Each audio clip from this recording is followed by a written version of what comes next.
Pemirsa, masih adanya pekerjaan yang terlambat pada 2022 membuat Wali Kota Prabu Muli melakukan evaluasi terhadap kinerja ASN dan OPD.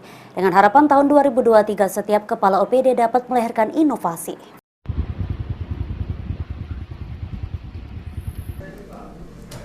Hari pertama masuk kerja tahun 2023, Wali Kota Prabu Muli Ridho Yahya langsung memberikan pesan kepada seluruh OPD saat melakukan apel gabungan untuk melahirkan inovasi. Orang nomor satu di Prabu Muli ini berharap pada tahun 2023 seluruh pekerjaan proyek tidak ada yang terlambat seperti 2022.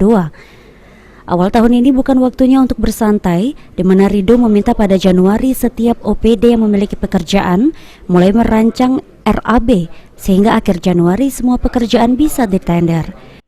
Di awal tahun khususnya pekerjaan kita jangan seperti tahun kemarin, kita banyak terlambat. Jadi sekarang Januari bukan waktu santai, Januari bukan waktunya sibuk.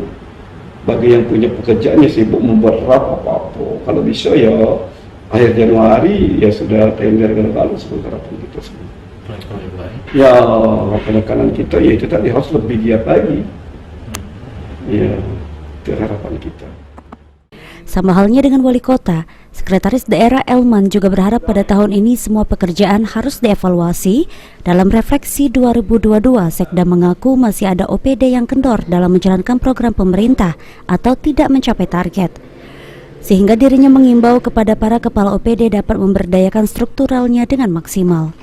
Jadi OPD itu kan kita ini penilaian ya, penilaian dari kepala daerah.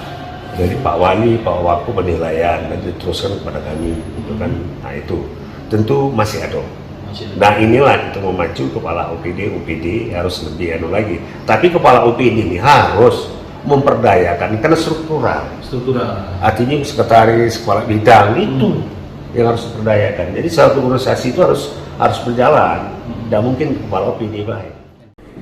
Menurut Sekda, ada beberapa faktor masih adanya OPD yang belum mencapai target, diantaranya faktor pendataan, cara kerja, dan informasi. Oleh karena itu, setiap bulan pihaknya menggelar rapat evaluasi bulanan untuk membaca indikator keberhasilan setiap OPD. Penny Firdaus, PAL TV.